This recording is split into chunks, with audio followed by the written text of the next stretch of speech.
My name is Michael Turner, and I'm 57 years old. 3 weeks ago, I buried my wife of 32 years, Emily. I thought the worst pain I would ever feel was lowering her into the ground. I was wrong. Because 2 days after the funeral, her family showed up at my door.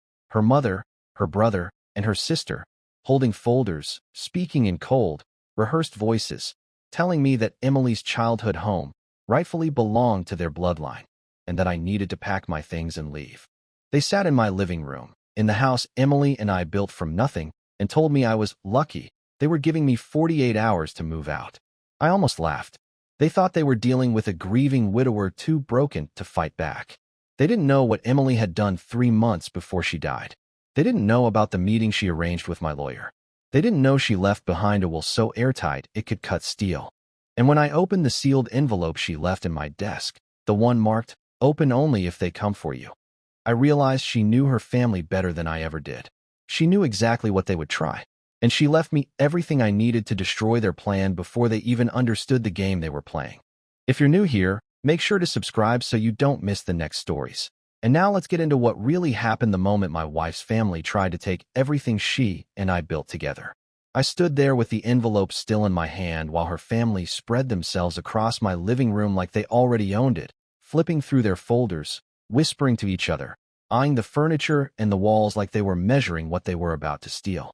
Her mother, Lorraine, was the first to finally speak, crossing her legs and saying in that thin, judgmental voice she always used with me that Emily never should have signed this house over to a man who had no real roots in their bloodline. As if 32 years of marriage didn't count because I wasn't born with their last name. Her brother, Mark, leaned back with his shoes on my coffee table and told me the Turner name meant nothing to this property, and that the family had already discussed arrangements for who would take which room. And her sister, Rachel, just sat there with her arms crossed, smirking like she was watching a show she had been dying to see for years. They didn't even pretend to care that Emily had just died. All they wanted was the house, the land, the savings, the life she and I built. They insisted Emily had told them she planned to return everything to her family someday. A lie so ridiculous, I actually felt insulted on her behalf. Then Lorraine slid a typed letter across the coffee table, saying it was their formal notice, and that they expected me gone in 48 hours. I picked it up, scanned the aggressive legal language they clearly Googled and pieced together, and realized they were serious. They thought grief made me soft. They thought Emily's death made me helpless. They thought I didn't know how to fight. But what they didn't know was that 3 months before she died, when she was still strong enough to drive, but sick enough to know her time was running out, Emily had sat in my lawyer's office for 3 hours crafting a will so detailed it accounted for every brick in this house, every dollar in our accounts, every asset we shared, and every way her family might try to twist her memory for their own gain.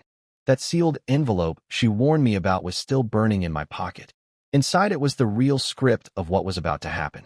I sat down across from them, calm, almost peaceful, and told them I would review their request. Lorraine looked smug. Mark looked satisfied. Rachel was already planning where to put her bags.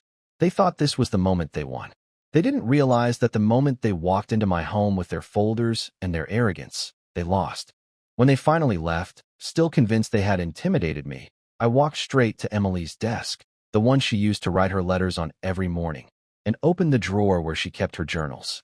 Her handwriting on the envelope hit me harder than any insult they had thrown earlier. "Open only if they come for you," it said. I broke the seal with shaking hands, sat down, and began reading. And within 30 seconds, I understood everything. Emily hadn't just prepared for their betrayal.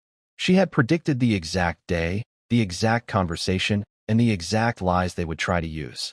And she had left behind a plan that would make them regret ever thinking I was the one who needed 48 hours to pack. They should have left the moment they saw my face. They should have known Emily would never leave me defenseless. But they didn't. And now it was too late for all of them. I stayed up half the night reading the letter Emily left me, not because it was long, but because every line hit with the force of a hammer, every sentence written with the clarity of a woman who knew exactly what kind of vultures she had been raised by. She began by apologizing for putting this burden on me, but she said she had spent her entire life watching her family take from each other, guilt-trip each other, manipulate each other, always hiding behind the phrase, "blood is blood," and she didn't want me to be their next casualty once she was gone. The deeper I read, the more I understood she had seen this coming years before her diagnosis, long before the doctors even said the word cancer. She wrote that her mother would pretend the house was some sacred family heirloom even though Lorraine had never contributed a single dollar to it. She wrote that Mark would try to intimidate me with his fake legal jargon because he always thought he was smarter than everyone else. And she wrote that Rachel would be the one quietly pulling strings in the background, trying to position herself as the true heir to everything, because she had always resented that Emily married me instead of staying close to the family circle. Emily's words were calm, almost gentle, but the things she described made my hands shake. She laid out that her mother had already tried to access Emily's accounts 3 years ago when Emily was hospitalized with pneumonia, claiming she needed to manage family finances while Emily was unconscious. She wrote that Mark once tried to pressure her into signing part of our land over to him because he needed collateral for a loan he never qualified for. And Rachel, Emily said, had been caught multiple times going through her documents and mail when she thought no one was watching. Emily explained every detail, every threat, every red flag she had chosen not to burden me with while she was alive because she didn't want our final years together to be poisoned by her family's greed. But she was done protecting them, and her last act was to protect me. The second page of the letter shifted from personal to tactical. She explained she had rewritten her will without telling her family. She had transferred the deed, the accounts, and all major assets entirely into my sole ownership. And she had included a clause that if her family attempted to challenge the will, claim property, or pressure me into handing anything over, the legal trust would implement something she called the contingency release. I remembered the term because she wrote it in all capital letters.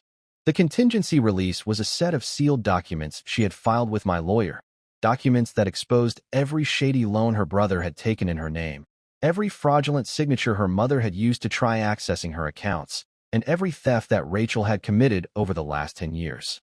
Emily had kept records, emails, screenshots, physical paperwork, security footage, bank logs.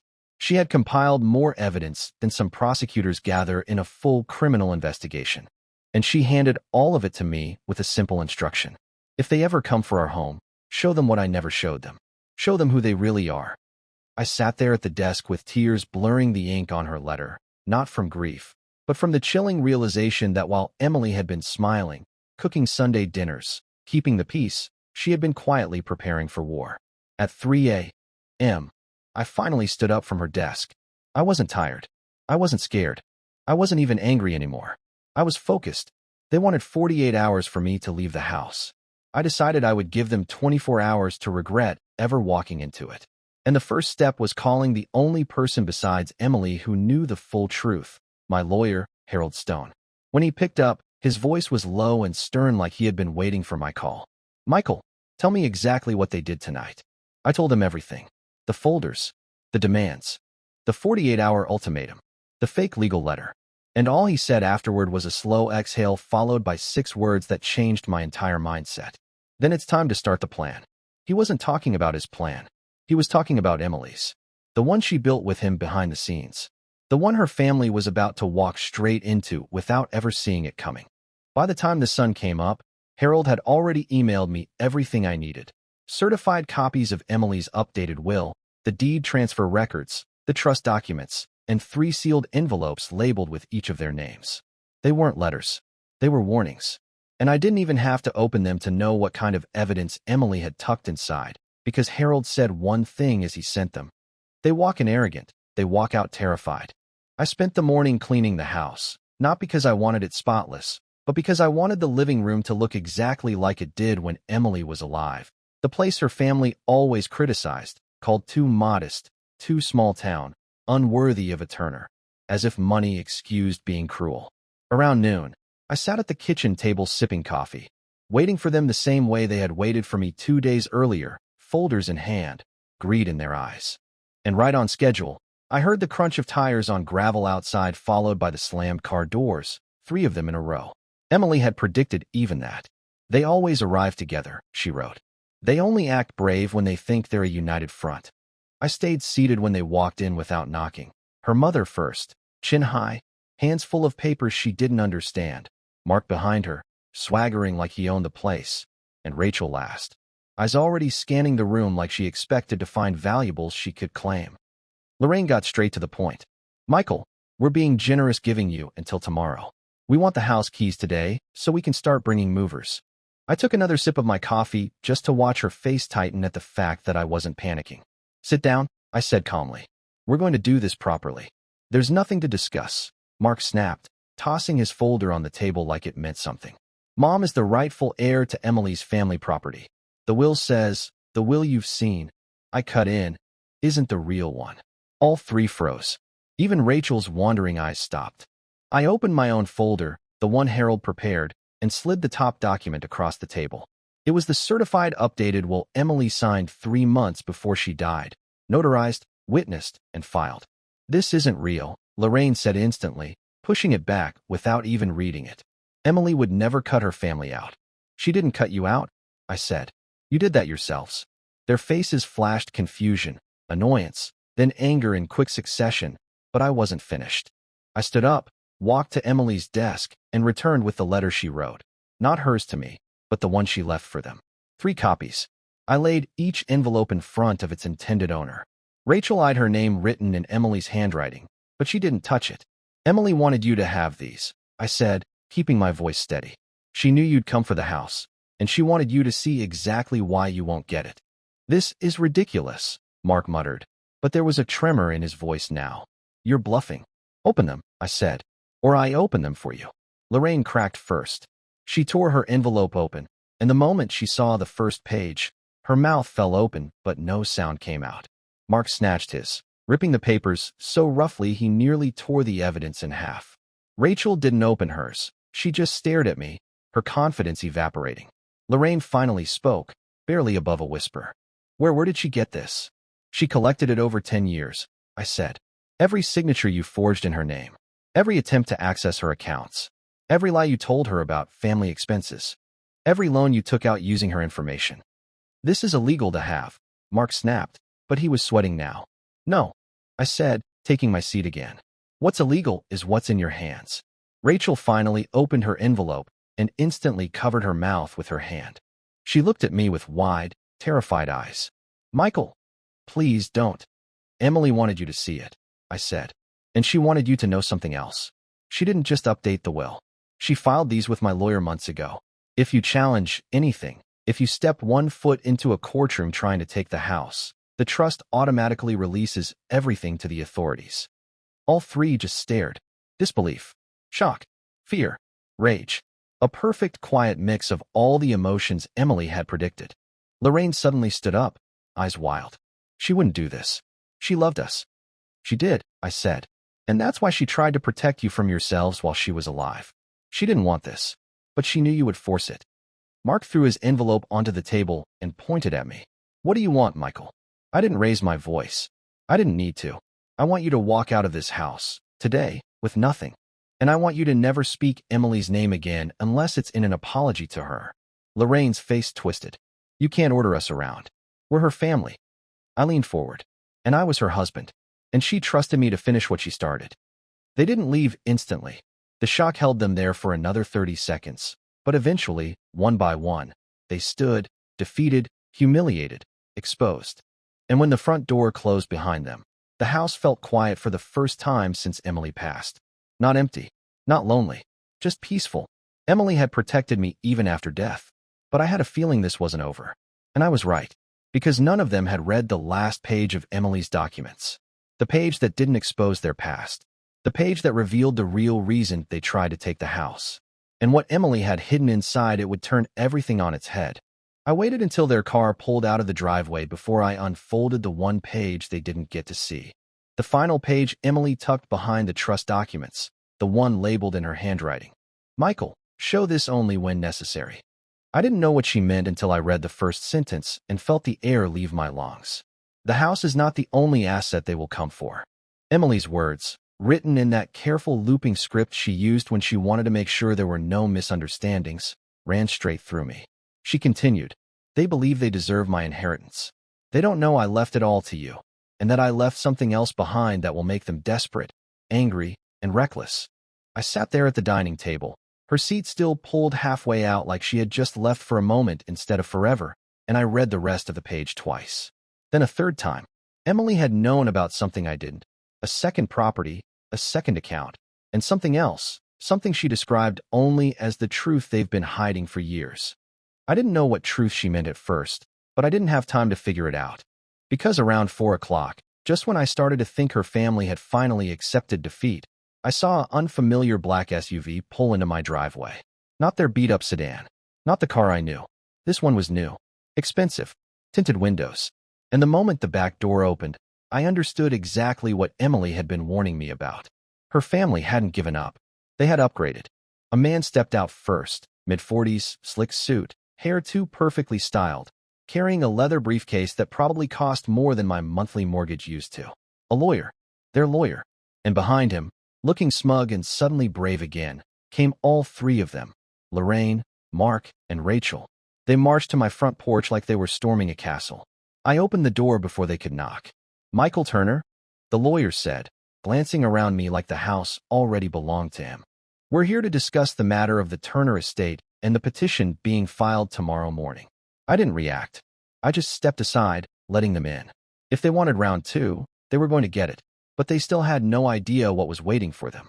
The lawyer sat down across from me and began laying out papers like he was presenting evidence at a trial. "My clients," he said, gesturing to Emily's family like they were royalty, "have reasonable grounds to believe that the transfer of this property to you was done under undue influence." Undue influence, I repeated, almost laughing. She was my wife. "Yes," he said calmly, "but my clients allege that in her vulnerable final months, you pressured her into changing her will." Rachel jumped in, leaning forward dramatically. "We all saw how he isolated her. He kept her away from us. He convinced her we were the problem." Lorraine sniffled loudly, fake tears already forming. She wasn't thinking straight. She was weak. He took advantage. Mark sat back, arms crossed, nodding like every lie coming out of their mouths was righteous truth. I let them talk. I let the lawyer finish every accusation, every fabricated detail, every attempt to rewrite Emily's final months into something dark and manipulative. And when they were done, I folded my hands on the table and said 5 words. "Emily knew you'd say that." The lawyer frowned. "Excuse me." I opened the manila envelope Harold had prepared, the one I didn't show them earlier, and slid a single sheet of paper across the table. "This," I said, "is a letter Emily wrote 6 months before she died. Filed with my lawyer. Recorded. Timestamped. Witnessed. She wrote it because she knew her family would try exactly what you're doing right now." The lawyer picked it up cautiously, adjusting his glasses as he read. His confident smirk faded instantly. His eyes widened. He read it again, slower this time. Lorraine, impatient, reached over and yanked the paper from him. And when she read the first line, she froze exactly like she had earlier that day, but this time the shock wasn't anger or fear. It was recognition, because she knew the handwriting, and she knew the truth behind it. Emily had written, "If my family attempts to claim undue influence, let it be known that I have evidence of the real reason they want my property. Evidence of the money they stole, the documents they forged, and the bank account they kept hidden from each other." The room went quiet. Not a heavy silence, a dangerous one. Mark's face drained of color. Rachel swallowed hard, her bravado evaporating. Lorraine looked like she'd swallowed something toxic. The lawyer slowly removed his glasses. "Is this authentic?" he asked quietly. I slid the certification across the table. "Stamped. Verified. Irrefutable." "Yes," I said. "And that's not all." I placed the USB drive Emily left for me right in the center of the table. A tiny, harmless-looking thing. But the way all three of them stared at it made it feel explosive. "On this drive," I said, "is everything Emily documented. Every transfer. Every forged signature. Every message you thought she never saw. And she left a note with it." I opened the second envelope and read it out loud. "Michael, if they force you into a corner, show them this. They'll know what it means. And they'll stop." I didn't know what Emily meant, but her family did. The moment I set the drive down, panic rippled through them like a shock wave. Lorraine stood up so fast her chair screeched across the floor. "Where did she get this?" she demanded, voice trembling. She didn't know. She couldn't have known. Mark looked ready to faint. Rachel whispered, "Mom, he has everything." The lawyer looked between them, confused, frustrated, sensing something huge but unable to grasp it. "Is someone going to tell me what exactly is on that drive?" No one answered him. They were too busy staring at the small plastic object as if it were a bomb. And that's when I understood Emily's final warning. The thing she wrote on the bottom of her letter. They fear each other more than they fear you. I sat back. Calm. Steady. In control. You can walk away, I said. All of you. Right now. I won't file anything. I won't release anything. But if you push this, if you take one more step, the drive goes straight to the authorities. The lawyer looked at them, waiting for instructions. But none came. Because for the first time ever, I saw it clearly. They weren't united. They were terrified of what the others had done behind their backs. And Emily had known it all along. Lorraine whispered, "Let's go." No threats. No arguments. No false grief. They left my house like the floor was burning beneath them. But as the SUV pulled away, I saw something in the back window that told me this wasn't over. Rachel, staring back at me. Not angry. Not defeated. Calculating. She wasn't scared of the evidence. She was scared of what her mother and brother knew, and what she didn't. And that meant only one thing. She'd be back. And when she returned, she wouldn't be coming for the house. She'd be coming for the truth Emily hid from all of them. Rachel didn't wait long to make her move. She came back the same night. Not with the SUV. Not with the lawyer. Not with her mother and brother. She came alone. I heard the knock just after 11, 3 short, sharp taps on the front door. Not the loud, entitled pounding they'd done earlier. This was different. Careful. Hesitant. I was still at the kitchen table, the USB drive sitting in front of me like a loaded weapon. I stared at it for a second, then got up and opened the door. Rachel stood on the porch in a light jacket, hair pulled back, makeup gone, heels traded for worn sneakers. She didn't look like the smug woman who'd walked in here twice today, ready to strip my house bare. She looked smaller, tired, and scared in a way she was trying very hard to hide. "Can I come in?" she asked. No dramatics. No fake niceness. Just that. I stepped aside. "You're bold," I said. "Most people run the other direction after they see what you saw today." She walked in without answering and looked around the living room, like she was checking if anyone else was here. "Are you alone?" "I am," I said. "For now. But that can change." She flinched at that and turned to face me. "I didn't come to fight," she said quietly. "I came because I need to know what's on that drive." There it was. Not about the house. Not about the will. About the drive. About the secrets. Emily had been right. They feared each other more than they feared me. "You really don't know?" I asked.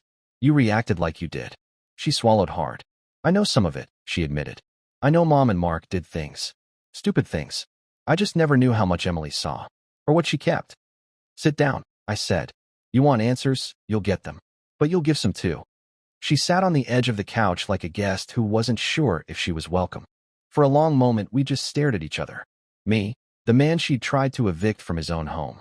Her, the sister who had let my wife die knowing her family would go straight for her throat. "You and Emily were close once," I said. It wasn't a question. She blinked, surprised. "We were," she said softly. "Before Mom got in her head. Before Mark started using her. Before," she waved a hand. "It doesn't matter now." "It matters to me," I said. "Start there. Tell me when things changed." She exhaled slowly. "It changed when Emily married you," she said bluntly. "Not because I had a problem with you. I didn't. You were the first decent man she ever brought home. But Mom lost her grip. Emily stopped needing her for money. She stopped needing her approval. And Mom never forgave that. That tracked with what Emily wrote. Lorraine living through her daughters, controlling them with guilt and small loans and constant criticism. The moment Emily got out, the resentment started. So Mom decided if she couldn't control Emily, I said, she'd control everything around her. Rachel gave a humorless laugh. "You have no idea. The bank accounts. The signatures. The family investments." Her eyes flicked to the USB drive on the table. And apparently, Emily had more of an idea than she ever let on. I picked up the drive and rolled it between my fingers. "Let me ask you something," I said. "When you saw this earlier, you didn't look confused. You looked terrified. Not just of what your mother and brother did. Of what you did." She didn't pretend otherwise. She just nodded, eyes shining now. "I'm not innocent," she said. "I knew some of it. I signed some things. I looked the other way a lot. I'm not going to stand here and pretend I'm some saint who tried to stop them. I didn't. I was scared. I was comfortable." She gave a bitter half-smile, living off the chaos without being the one throwing the punches. That was the first honest thing I'd heard from any of them. "So why are you here?" I asked. "Because you feel guilty?" Because you suddenly love me like a brother-in-law? Because I don't want to go down for things I didn't even benefit from, she snapped, anger flashing for the first time that night. Then she caught herself, rubbed her forehead, and her tone softened. And because Emily didn't deserve any of this. I thought there'd be time to fix it while she was still here. I was wrong. Silence settled between us. Heavy, but not hostile. Just full. I finally plugged the drive into Emily's old laptop and let it boot. Rachel watched my hands like they were detonation codes. You sure you want to see this? I asked. Once you do, you can't unsee it. And you can't pretend you didn't know. She let out a shaky breath. I already know I've been a coward, she said. Finding out the details doesn't change that. But maybe it changes what I do next. That was enough for me. I opened the main folder. Emily had named it something simple and devastating. For Michael, if they come. Inside were subfolders labeled with dates and names.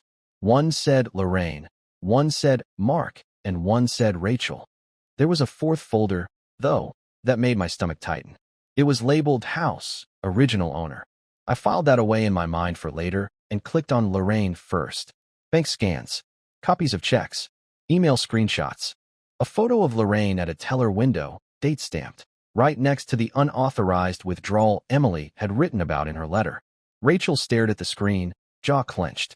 She told Emily she needed that money to cover a medical bill, she whispered. Said it was life or death. It was, I said quietly. Just not hers. We clicked through Mark's folder next. Loan documents with Emily's forged signature, side by side with copies of her real one. Text messages where he told her he'd handle the paperwork if she'd just trust him like family should. And then, the worst part, a video file. I hesitated, then played it.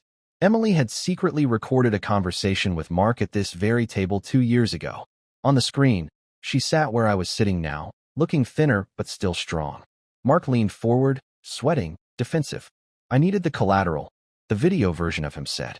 You weren't even using that account. What does it matter? It matters because it's mine, Emily's voice said, calm but firm. And because you didn't ask. You forged my name, Mark.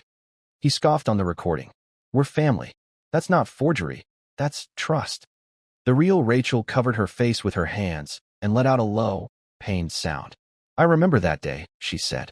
He told us you were the one stealing from her. Said you were bleeding her dry. That's why she recorded it, I said. Because she knew none of you would believe her over him. I closed those folders and paused with the cursor hovering over the one labeled Rachel. You sure? I asked. She nodded, eyes wet but hard. Yeah, I'm sure. I clicked. Compared to the others, her folder was smaller, but the files inside were more personal. Photos of jewelry that had gone missing after family gatherings. Screenshots of resale listings matching those pieces. Texts Emily had sent her asking if she'd borrowed that necklace or that watch again. Rachel let out a strangled laugh. She knew. She knew, I said. She didn't push it because she thought you might still turn around. That's what she wrote about you, that you still had a chance to be better than them. That broke her. The tears she'd been holding back finally spilled over. She didn't sob loudly. She just sat there, silently crying, shoulders shaking, hands gripping her knees. I let her, not out of cruelty, but because there was nothing I could say that would hurt more than the knowledge that the sister she betrayed still believed she could change even when she didn't. When she finally wiped her face, her voice was raw. So that's it, she said. You go to the authorities, we all go down together. That's one option, I said. What's the other? She asked, almost afraid to hope. I clicked back to the main folder and opened the last one, the one labeled House, Original Owner. Inside was a scanned deed from decades ago, long before Emily and I ever touched the property. The owner listed wasn't her parents. It wasn't anyone in her family. It was a name I recognized from my wife's stories, an old neighbor, Mr. Hill, the man who had treated Emily like a daughter when her own family wouldn't. The man who had sold the house to Lorraine's husband for a suspiciously low price just before he died. Attached to the deed was a typed statement. Emily's summary. She laid out what Mr. Hill had told her before he passed, that he had never actually been paid in full, that he had been pressured into signing, that certain signatures didn't match, that someone else benefited from the final transfer. Someone with access to both their paperwork and their bank. Lorraine.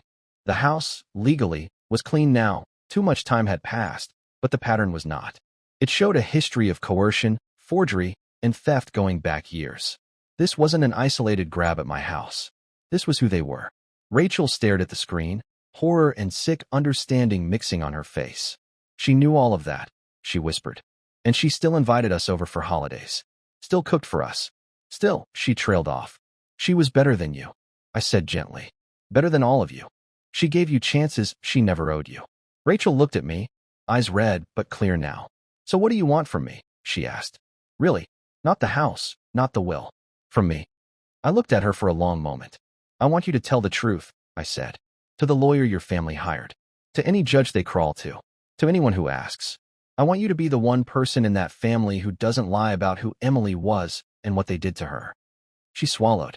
And if I do, then I let them carry their own crimes, I said. If they push, the drive goes where it needs to go. If they back off and disappear, maybe this ends here. She nodded slowly, understanding that this was the only mercy she was going to get. She stood up, unsteady but different now. Less of an enemy, more of a person standing on the edge of a choice. You know they're not going to stop, she said quietly. Mom can't. Mark won't. And when they go down, they'll try to take everyone with them. Let them try, I said. This time, I'm not the one unprepared. As she reached the door, she paused and looked back at Emily's photo on the mantel. I'm sorry, she whispered. I didn't tell her Emily couldn't hear her. Because Emily already knew. And she'd left me everything I needed not just to keep the house, but to decide exactly how far justice would go. I didn't realize it yet, but the choice I was about to make with that drive wouldn't just determine what happened to her family.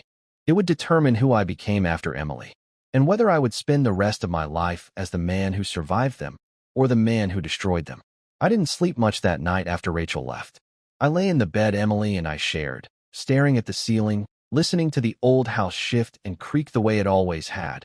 Except now, every sound felt like the building itself was waiting to see what I would do. The flash drive was on the nightstand beside her photo, the little metal body catching a sliver of streetlight through the curtains. It was strange knowing that the most dangerous thing under this roof wasn't the people trying to take it, but the evidence sitting in a piece of plastic small enough to lose in a pocket. At 7:18 a.m., my phone rang. I didn't need to look to know it was Harold. He had that internal clock that only turned on when there was a problem. I answered on the second ring. Morning, I said, voice rough. Michael, he said, all business, no small talk. Tell me you still have the drive. It hasn't moved, I said. What's happened? He let out a short breath, the kind he used when someone had just handed him a stack of bad news. Your in-laws wasted no time. Their attorney filed an emergency petition late last night. They're going after the house and the estate on grounds of undue influence and supposed mental decline in Emily's last weeks. They want the court to freeze your access to everything until a hearing. I sat up in bed, anger sliding in where exhaustion had been. Of course they did. He came here yesterday and tried to scare me into caving. When that didn't work, they ran to a judge. Exactly, Harold said. The good news is, the court didn't grant a full freeze. Just a temporary notation until we're heard. Hearing is in 7 days. 7 days, I repeated. And in 7 days they plan to stand up and tell a judge I manipulated my dying wife into signing everything over to me. They're going to try, he said. But they don't know what Emily built behind them, and they don't know we've got leverage strong enough to flip this entire thing on its head. I need you in my office by 10.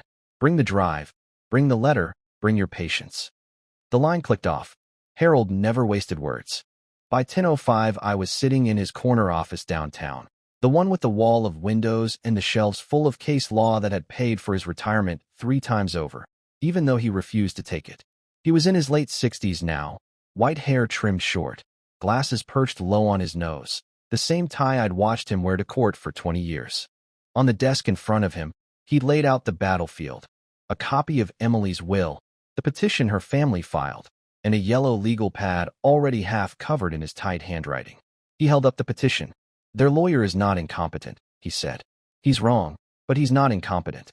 He framed this exactly the way a judge hates. Vulnerable dying woman, controlling husband, estranged family heroically stepping in to protect her legacy.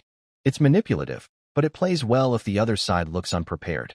I'm not unprepared, I said, setting the USB drive gently on his desk. Emily made sure of that. He smiled grimly. And thank God for that woman's foresight. He plugged the drive into his own computer, fingers moving with surprising speed for a man his age. I looked through these files at 3 in the morning, he said. I've seen financial crime cases with less documentation than what Emily gathered just living her life around those people. So what's the plan? I asked. Do we drop this on the judge like a bomb, or do we hold it back and use it as leverage? He leaned back in his chair and steepled his fingers, the way he always did before he explained a strategy that made other lawyers nervous. We're not going to walk into that courtroom swinging wild, he said. Judges hate surprises that make them feel like they've lost control. What we are going to do is build a clean narrative. Emily was competent, deliberate, and fully aware of what she was doing when she updated her will. We support that with medical records, video, and her own words. Then, only when they push the undue influence angle, we calmly present enough of the drive to show the judge who was really influencing whom. Video, I repeated. What video? Harold's eyes softened in the smallest way I'd ever seen. He swiveled his monitor toward me and clicked open a file in a folder I hadn't noticed. She didn't tell you about this, he said quietly. She didn't want to add to your grief. She recorded a statement here, in my office, 3 months before she passed. Said it was her just in case they lose their mind's insurance policy. On the screen, Emily appeared. Not in a hospital gown, not frail and fading, but in one of her favorite blue blouses, hair tied back, eyes clear. She sat in the chair across from Harold's desk, hands folded, looking straight into the camera. My name is Emily Turner, she said, voice steady. I am of sound mind and body, and I am making this statement voluntarily. She went on to explain, in painful detail, why she was changing her will, why she was leaving everything to me, and exactly how her family had treated her, me, and our marriage over the years. There was no bitterness in her tone, just a kind of tired clarity. She listed dates, conversations, incidents. She talked about the loans, the forged signatures, the way they tried to access her accounts when she was ill. And then she said the line that made my throat close up. I am not doing this to punish my family, she said. I am doing this to protect my husband from them. Harold paused the video. I sat there in silence, staring at the frozen frame of her face. It felt like being punched and hugged at the same time.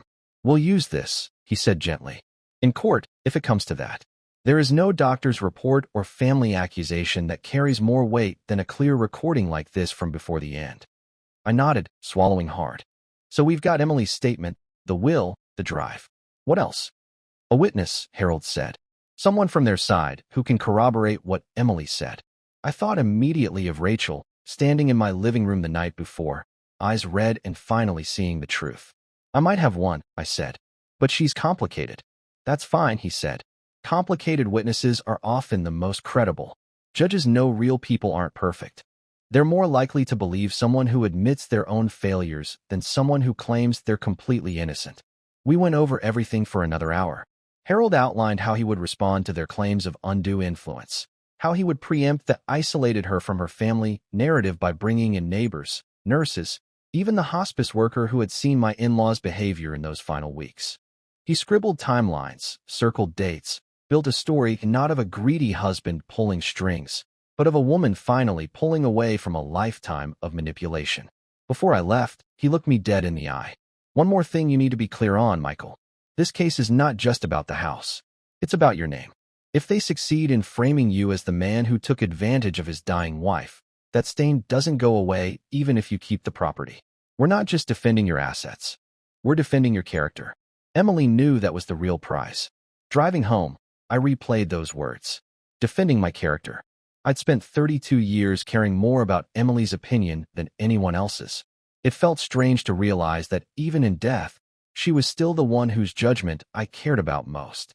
And right now, if she could see me, I knew she'd have one question. Are you going to finish what I started, or are you going to flinch? I had my answer by the time I pulled into the driveway. There was a car already there. Not the black SUV, not Rachel's little sedan. A rideshare, idling at the curb. Rachel stepped out of the passenger side, clutching a folder to her chest. She looked different than the night before, still tired, but with a strange determination tightening her features. I went home, she said as I got out of my truck, and they were already planning what they'd say in court. Mom practicing her crying in the mirror, Mark rewriting history out loud, telling himself the story until he believed it. She shook her head. I listened for 10 minutes and realized if I stayed there, I'd go down with them. So I called a car. And I called you. You talked to Harold? I asked. She lifted the folder. He sent me a statement to review. He wants me to testify. I told him I'd sign, and I'd stand up there if you wanted me to. I studied her face, looking for the angle, the lie, the manipulation I was used to. I didn't see it. I saw a woman who had lived off stolen comfort and finally realized the bill was coming due. You understand what that means? I said. If you testify truthfully, you're not just throwing them under the bus. You're admitting your own part in this. The judge will hear about the jewelry, the messages, the way you looked the other way. There could be charges. I know, she said quietly. But Harold thinks if I cooperate fully and early, they'll focus on the big fish. Mom and Mark. And honestly, she gave a hollow little smile. I'd rather stand there and tell the truth than sit at that dining table one more time pretending I don't know what we've become. I nodded slowly. Then this is how it's going to go, I said. We walk into that courtroom next week with Emily's will, her video, this drive, and you. They walk in thinking they've got a grieving widower backed into a corner. They walk out realizing the woman they tried to erase is the one who left the knife at my feet and their names on the handle. Rachel's eyes flicked to the house. She really loved this place, she said softly. She did, I said. Not because of the bricks. Because it was the one place in her life where her family couldn't bully their way in. Until now. We went inside and sat at the same table where Emily had recorded her secret conversations, where she'd written her letters, where her brother had lied to her face. I slid a copy of her video statement across to Rachel. Watch this, I said. If you're still sure after hearing her talk about you, we go all in. She watched. Her face went through every stage of shock, shame, grief, and something that looked a lot like resolve. When the video ended, she wiped her eyes and let out a slow breath. She still believed I could be better, she whispered, even while she was putting together a case file on all of us. Don't waste that belief, I said. She signed the statement Harold had prepared, her hand shaking a little, but the signature clear. When she was done, she looked up at me. What about criminal charges? That, I said, tapping the USB with my finger, depends on how far they go in court. Emily gave me a sword and a shield. Which one I swing is up to them. For the next few days, things were oddly calm. No calls from Lorraine. No raging texts from Mark. Just quiet. Harold told me they were busy filing supplemental affidavits, doubling down on their story that I had isolated Emily, blocked visits, controlled access. He also told me something else. Their lawyer had tried to schedule a settlement meeting. He asked if you'd consider compromising by giving them a portion of the estate, Harold said over the phone. Call it a gesture of goodwill. What did you tell him? I asked. I told him Goodwill died when they walked into your home 48 hours after the funeral and tried to throw you out of it, he said. We'll see them in court. The night before the hearing, I sat alone in the living room with the lights low, Emily's photo on the mantel, the TV off, the house wrapped in that heavy pre-storm silence. I thought about everything that had happened in 3 weeks, burying my wife, watching her family morph into vultures, discovering the arsenal she had quietly built to protect me. I thought about the younger version of myself, the man who'd proposed to her in a cheap restaurant with a shaky hand and a ring he'd financed on a payment plan. If you'd told that guy he'd one day be gearing up to legally destroy his wife's relatives with a flash drive and a video, he'd have laughed you out of the room. But I wasn't that man anymore. I was the man Emily had trusted to carry the weight of her last decision. And the next morning, in a courtroom that smelled like old paper and older grudges, I was going to honor that trust. They thought they were walking into a simple inheritance fight. They thought a few tears and a sad story about losing access to their daughter would be enough. They still didn't understand that this wasn't about money. It was about ownership of the truth. And Emily had handed ownership of that truth to me. The courthouse parking lot was still damp from an early morning drizzle when I pulled in the next day. 7 days of preparation had sharpened everything inside me into a single, steady line. I wasn't walking in as a grieving husband anymore. I was walking in as the man Emily chose to finish the fight she started. Harold was already waiting by the entrance, coffee in hand, his suit pressed so sharply it looked like it could cut through metal. Beside him stood Rachel, pale but composed, clutching the folder with her signed statement like it was both a shield and a confession. When she saw me, she exhaled shakily, like she'd been holding her breath since dawn. You ready? Harold asked. More than they think, I said. We walked through the metal detector, past the hallways that smelled like paper, dust, and old arguments, and into courtroom 3B. And there they were. Lorraine sat stiffly in the front row, dressed in somber black as if this hearing were her personal tragedy. She didn't look at me. She didn't look at Rachel. She just whispered sharply into her lawyer's ear, her nails tapping on her folder in a staccato rhythm that told me exactly how nervous she was. Mark sat next to her, bouncing his knee so hard the bench vibrated. His face was tight, jaw clenched, eyes darting around the room like a man checking exits. It was the first time I'd seen him look unsure in decades. They were dressed like mourners, but they looked like cornered animals. Their lawyer, a tall, silver-haired man with a voice like polished glass, stood when we entered, pretending he wasn't startled by the fact that Rachel was with us instead of them. That shift alone was enough to make Lorraine's face go pinched and white. "Ms. Turner," he hissed under his breath, leaning toward her. "You didn't tell me she'd flipped." Lorraine whispered something furious back, but it didn't matter. The judge entered, and everyone rose. Judge Carroll, mid-50s, sharp eyes, zero patience. The kind of judge who could smell manipulation from the hallway. Perfect. She looked down at the paperwork already on her desk. "Petitioners, are you ready to proceed?" The lawyer stood smoothly. "Yes, Your Honor. We are prepared to demonstrate that Mr. Turner exerted undue influence over his wife in her final months, isolating her from her family and manipulating her financial decisions." He said it like he'd rehearsed it in front of a mirror.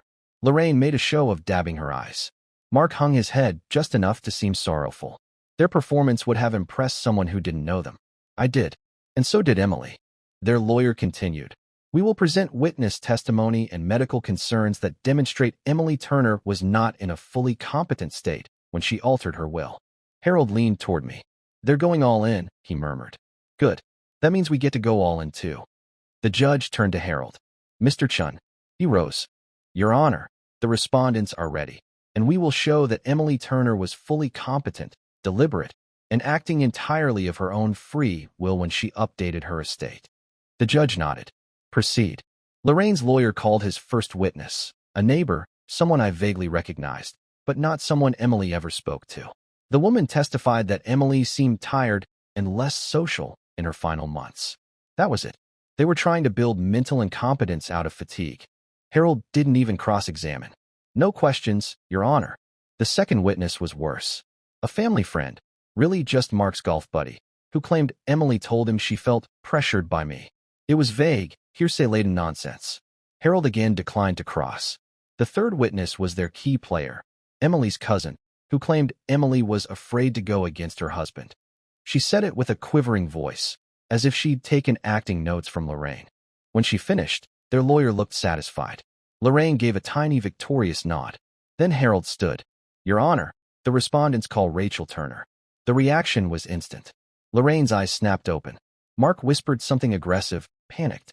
Their lawyer stood so fast he nearly knocked over his water. "Your Honor, we object. Ms. Turner was not disclosed as a witness. She was disclosed at 7:04 this morning," Harold replied calmly, handing the judge a copy of the notice. "In accordance with procedural deadline." The judge flipped through it, nodded once. "Objection overruled. Ms. Turner, take the stand." Rachel walked up with the steady gait of someone preparing to jump into cold water. She sat, was sworn in, and looked at Harold. He kept his voice gentle. "Rachel, tell the court what you told us." She didn't look at her mother. She didn't look at her brother. She kept her eyes straight ahead. "Emily wasn't isolated," she said. "She wasn't pressured. She wasn't manipulated. She was exhausted from being taken advantage of." The lawyer jumped up. "Objection overruled," the judge said. "Continue." And Rachel did. She told the court about the forged signatures she'd witnessed Mark bragging about. She described the loans her mother took out under Emily's name. She admitted to the jewelry she'd stolen and the things she'd sold. She told them Emily had cried to her 2 years ago about financial betrayals she didn't know how to fix. Lorraine's gasp echoed in the courtroom like a gunshot. Mark whispered, "You traitor," under his breath, loud enough for the judge to hear. "One more whisper and you'll be escorted out," she snapped at him. Rachel finished with a shaking voice but steady spine. "My sister wasn't vulnerable when she changed her will. She was finally waking up, and she gave everything to Michael because he was the only one who never took anything from her." Harold let the silence sit. Then he said, "Your Honor, the respondents would like to enter several exhibits into evidence." He plugged in the USB drive. The screen lit up. He started small, bank statements showing withdrawals Emily never authorized, copies of forged signatures, Mark's text messages telling Emily not to worry about the details. Lorraine's emails pretending to be Emily. Every document hit the courtroom like a hammer. And then Harold opened the video file. There she was. Emily, alive, clear-eyed, composed. She stated her name, her mental competence, her reasons, her fears, her decision. The room went silent. Even Lorraine stopped breathing. When the video ended, the judge leaned back slowly, hands folded. "Petitioners," she said, voice stern and icy. "Do you have any response to this evidence?" Their lawyer opened his mouth, closed it, opened it again. Nothing came out. Lorraine finally broke. "This is all twisted. Emily loved us. He poisoned her against." "Sit down," the judge snapped. Then she delivered the line that told me everything was over. "I don't see undue influence here. I see a dying woman making a rational choice to protect her husband from her own family." Lorraine sank back like someone had cut her strings. Mark stared at the table. Their case had evaporated in minutes. And the judge wasn't done. "The petition is denied. Furthermore, based on the evidence of potential financial misconduct, I am referring this matter to the district attorney's office for review." Harold whispered, "That's checkmate." I didn't smile. Not yet. Because I knew the real reaction, the real explosion, was coming the moment we walked out of this courtroom. And I was ready for it. The second the courtroom doors shut behind us, I felt the temperature in the hallway spike like someone had opened an oven. Lorraine stormed out first, heels stabbing the floor so hard the sound bounced off the marble walls. Mark followed, red-faced, fists clenching and unclenching like he was deciding whether to throw something or punch something. And Rachel stayed a few careful steps behind me, close enough for safety, but far enough to show she wasn't part of whatever was about to explode. I knew they were going to confront me. I just didn't expect them to do it right in front of 2 security officers, 3 attorneys, and half the people waiting for other hearings. Lorraine spun around so fast her purse hit the wall. "You think this is over, Michael?" she hissed, her voice low but sharp enough to cut metal. "You think you've won something today?" Harold stepped forward immediately. "Ma'am, I'm going to advise you very strongly." "Shut up," she snapped at him, eyes burning holes in me. "Emily was my daughter. My blood. You took her from us. And now you're taking everything she had left." I didn't raise my voice. I didn't need to. "Emily left you behind long before she died," I said quietly. "She lost trust in you because of what you did, not because of me." That hit her. She flinched like I'd physically struck her, then turned the anger on Rachel. "And you," she spat. "You should be ashamed. Turning your back on your own family." Rachel didn't let her finish. "I didn't turn my back on my family," she said, voice shaking but strong. "I turned my back on the people who hurt Emily while pretending to love her." Lorraine's jaw dropped open, but Mark cut in before she could respond. "You're all idiots," he growled. "That video was fake. Those signatures were fake. All of this is garbage your old man cooked up." His eyes locked on me with a hatred I had never seen from him before. "You had no right to any of it. You married into this family. You weren't born into it. Emily's things belong to us." "Emily's things," I repeated, not even hiding the disgust. "You didn't even mention her name once during this whole process unless it benefited you." Mark stepped closer, his breath hot, his voice low. "This isn't over. We still have options. You're going to regret humiliating us like this." At that point, one of the courthouse security officers stepped between us. "Sir, you need to back up." Mark didn't listen. He jabbed a finger over the officer's shoulder. "You think some stupid envelope in a video means anything? Lawyers can twist anything. Judges can be bought. We're not done." He turned to Rachel, face twisted. "And you? You'll come crawling back when he tosses you out the same way he tossed us out." Rachel opened her mouth, but Harold spoke first. "That's enough," he said sharply. "Make one more threatening statement, and I'll file a protective order before sunset." Lorraine let out an ugly, bitter laugh. "A protective order? Against family?" "Against criminals," Rachel said under her breath. Lorraine froze. Mark froze. And for the first time since I'd known them, they seemed unsure what to say next. Good.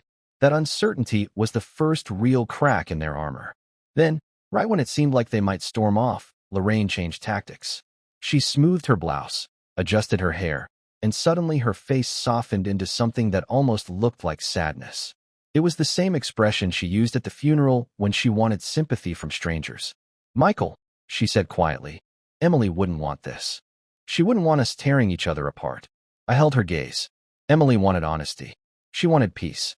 She wanted to protect what she built with me. She wanted all of us together, Lorraine whispered. No, I said. She wanted you to stop taking advantage of her. That's why she did all this. That's why she left me the evidence. Lorraine's lips trembled, but the tears never came. She could pretend, but she couldn't fake grief she didn't feel. Mark tugged on her arm, muttering, "Let's go." But Lorraine didn't move. She leaned in slightly, her voice low enough only I could hear.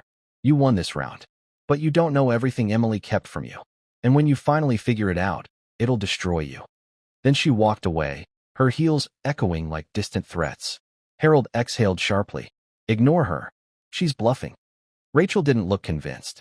She's not smart enough to bluff, she murmured. She's angry enough to do something stupid, though. We walked toward the exit in silence until we stepped out into the bright afternoon sun. The air felt different out here. Lighter, clearer, but the knot in my stomach hadn't gone anywhere. Because Lorraine's words stuck with me. Not the threat.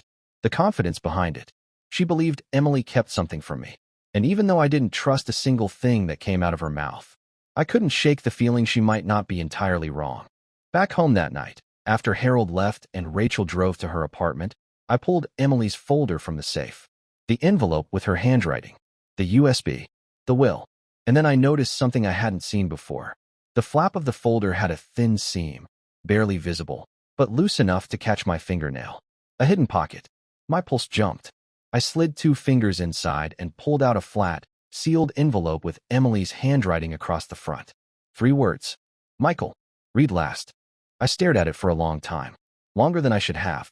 Because something about it felt heavier than paper. Heavier than anything her family tried to do to me. When I finally opened it, I realized exactly why Lorraine believed she still held power over me. And why Emily knew this fight wasn't over. The truth inside that envelope was something I never saw coming. And it changed everything. I sat alone in the quiet house long after Emily's family left, staring at the sealed envelope she'd hidden in my desk drawer, the one marked, "Open only if they come for you."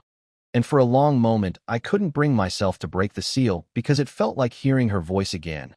But eventually, I drew in a breath and opened it, unfolding the letter inside and seeing her handwriting, steady and familiar. And the first line hit me harder than anything her family had done.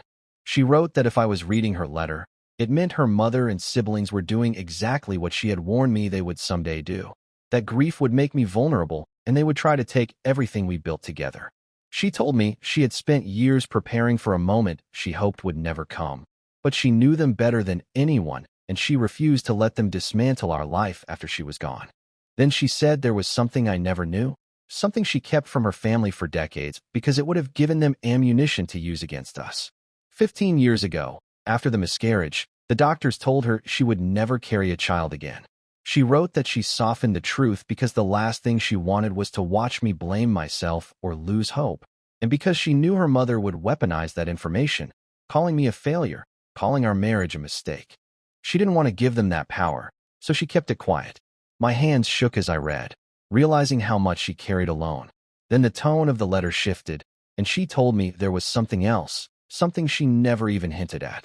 She had created a separate financial account years ago, and not in her name or mine, but in Rachel's, because she trusted Rachel completely, and because she knew her own family couldn't contest what they didn't know existed. She wrote that she saved that money quietly, steadily, over years, specifically to protect me if her family ever tried to rip the house out from under me. She told me if I tried to add that asset to the estate, her family would find a way to sink their claws into it, accuse me of hiding money, or worse, claim I coerced her near the end. She told me to guard it and to protect Rachel, because Rachel had always been loyal to her without expecting anything in return. Then she wrote the line that made my stomach drop. If my mother is threatening the house, remind her what she did in 2006. I read it twice, then a third time, confused, because that year had never come up once in all our years together.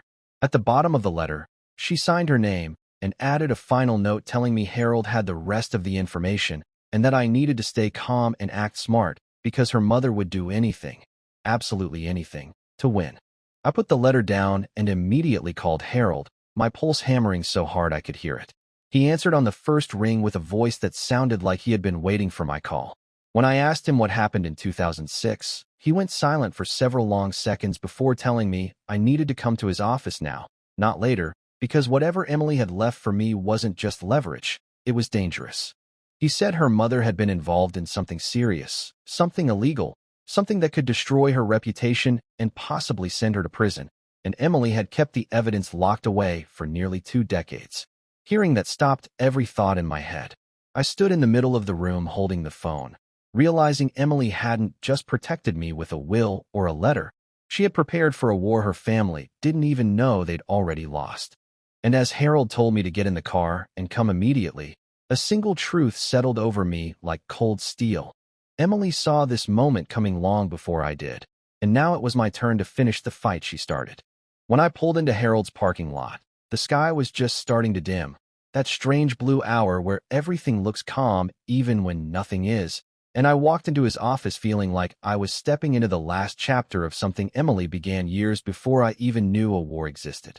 Harold didn't waste time with greetings. He locked the door, closed the blinds, and placed a thick manila folder on the table, sliding it toward me with the kind of caution people use when handling explosives. He told me everything inside was tied to what happened in 2006, the year Emily mentioned in her letter, the year that apparently held the reason her mother was suddenly desperate to control every asset Emily left behind. I opened the folder and the first thing I saw was a notarized complaint from 17 years ago, filed by a contractor against Emily's mother for forging signatures on state-backed renovation grants. Harold explained that she'd signed the names of 2 employees to access funds she wasn't entitled to, pocketed a portion of the grant money, and then bullied the employees into retracting the complaint by threatening their jobs. It never went to prosecution because the employees were too afraid to testify, but the contractor kept copies of everything. And when Emily found out, she secretly paid the man to give her the evidence and keep his mouth shut. She never told me because she didn't want me looking at her mother differently, but she kept the documents in a safe deposit box in case the day ever came when her mother tried to tear our life apart. Harold then handed me a second stack, proof that her brother had been drawing money from Emily's small business during the year she was in the hospital, forging checks, claiming she approved them verbally. Emily found out only months before she died, but she didn't confront him. She gave the evidence to Harold instead, knowing he'd keep it safe. And then came the final piece, the one that made my hands go cold. A recorded voicemail from Emily's sister, left 11 years ago, where she admitted to lying under oath during a family lawsuit involving their grandmother's estate. She bragged about manipulating the outcome, about making sure the money stayed in the family, and laughed about how nobody would ever find out. Emily had saved that message, too. After Harold finished explaining each item, he leaned back in his chair and said quietly, "Michael, what Emily left you isn't just a will. It's a shield and a sword. You hold everything that can destroy them. And based on how they've treated you these past days, I don't think she ever intended you to use this gently." I sat there for a long moment, absorbing the truth that my wife, even while dying, had built a fortress around me brick by brick, preparing for a battle she prayed I'd never have to fight. When I finally drove back home, I felt something I hadn't felt since she passed: clarity. The next morning, I invited her entire family back to the house, and they came fast, confident, ready to finish what they started. They walked in wearing smug expressions, carrying the same folders they'd brought before, and I let them sit in my living room again, letting them think they still had power. When her mother started her speech about legal rights and bloodline inheritance, I placed Emily's folder on the coffee table and opened it slowly, watching all 3 of them freeze. I didn't raise my voice. I didn't threaten. I simply laid out each piece of evidence Emily left behind. The forged signatures, the check fraud, the perjury voicemail, every page, every date, every signature. Their faces changed one by one. Her brother went pale first. Her sister's breath hitched like she'd been punched. But her mother tried to deny it until I played the voicemail. After that, she said nothing, not a word. I told them calmly that they had 2 choices. They could walk away from the house, drop every claim, and never contact me again except through Harold. Or I could take the entire folder straight to the district attorney and watch their lives collapse exactly the way they tried to collapse mine. The room stayed silent for a long time before her mother finally whispered, "What do you want?" And I told her the truth. I didn't want anything from them. I just wanted them gone. Within an hour, they had signed the withdrawal documents Harold prepared, and they left my home without looking back.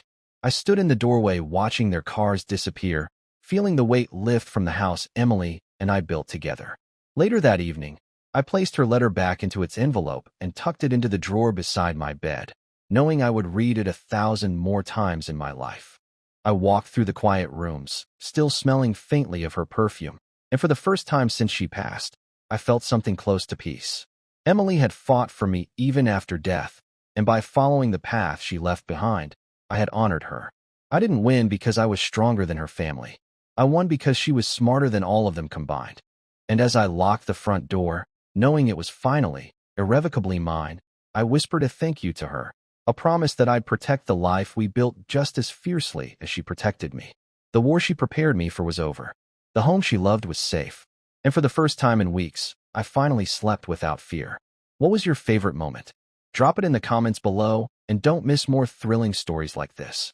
Subscribe and hit that notification bell so you never miss an upload.